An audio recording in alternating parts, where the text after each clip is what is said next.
How I Betrayed My Wife and Ended Up Alone, a cheater story. Hello, everyone. Today we have the second story on our channel about infidelity, but this time from the cheater's own perspective. This is the story of a man who cheated on his wife, and he will share why he did it, how it happened, and how his life turned out afterward. So grab a cup of tea, get comfortable, and let's get started. That evening, I was sure I was doing everything right. 10 years of marriage is a serious milestone, and I wanted to show my wife how much I loved her.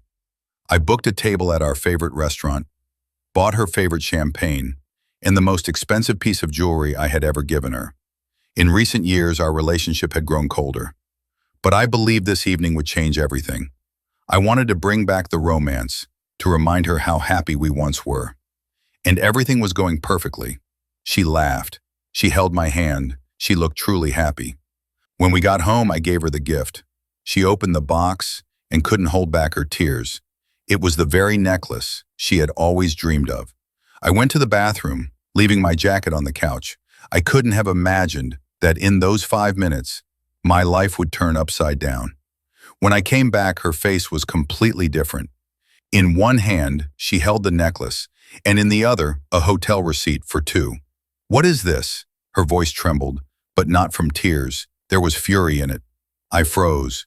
It was from that very business trip a week ago. Yes, I had lied, told her I was alone, and yes, I had spent the night with another woman. I tried to explain. It was a mistake. Just one time. It didn't mean anything. But the more I talked, the worse it got. She screamed that I had betrayed her, betrayed us.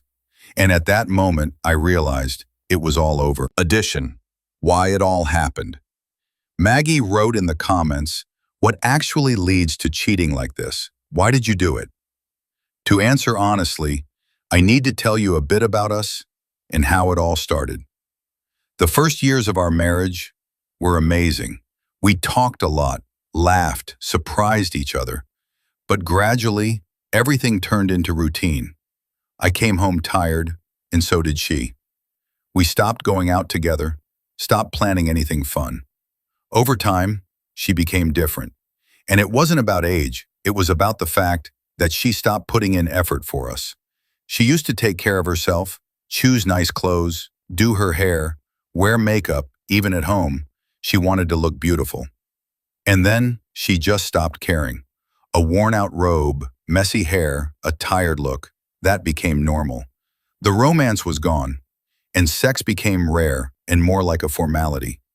I wasn't perfect either, I know that, but I started to feel like I was living with just a roommate, not the woman I desired. At some point, I stopped feeling needed as a man, and when, on a business trip, I met a woman who smiled at me, who showed interest, I slipped.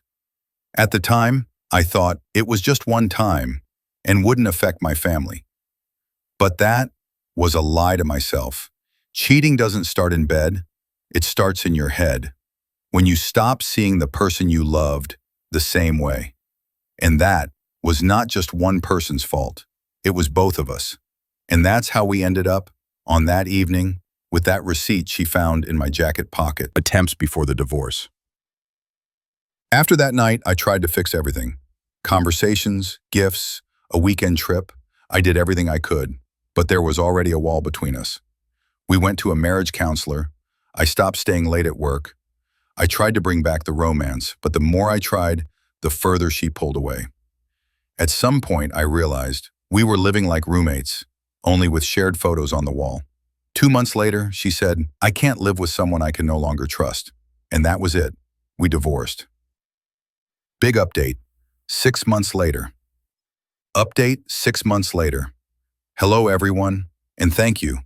To everyone who has been following my story, I want to thank the people who wrote supportive messages and asked how I was doing. I know many judged me, and I understand you. I judge myself too. But I'm still grateful to everyone who didn't just scroll past, who wrote at least one word.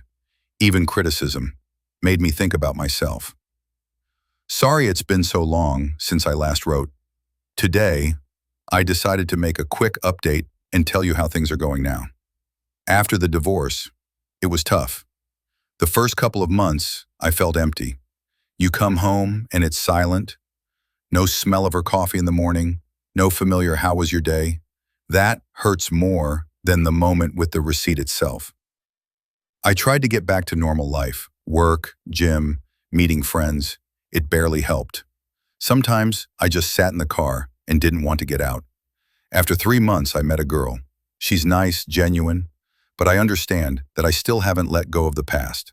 Honestly, I'm not in love. I'm just learning to trust again. My ex has changed a lot during this time. I see her stories. She travels, meets with friends, looks happy. And honestly, I'm happy for her. It might sound strange, but it feels good knowing she's doing well. Many people wrote to me, "It's your fault. You have to live with it." And that's true. I'm not looking for excuses. I wrote this story not for sympathy, but to say this: cheating is not an adventure, it's destruction. It doesn't just destroy your relationship, it destroys you too. Now, I'm learning to be a different person, to work on myself, to say what I feel, to stop running from problems. Maybe it sounds cliche, but losing someone close to you is the best lesson life can give. My takeaway, maybe for someone else as well. Abel, if things are bad in your relationship, talk about it, look for a solution, but don't run away from it. Embarked solves nothing. Liabilities, it just burns down everything you have. Thank you for reading. That was my update, 6 months later. Well, that's the end of today's story. Of course, no one is trying to justify the cheater. This was entirely his fault. But we also understand the other side. In any affair, both people suffer.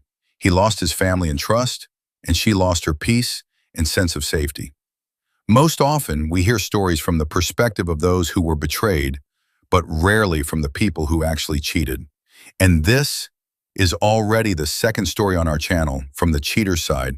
Was it interesting for you to hear his point of view? Write your thoughts in the comments.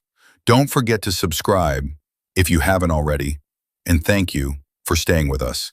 See you in the next video.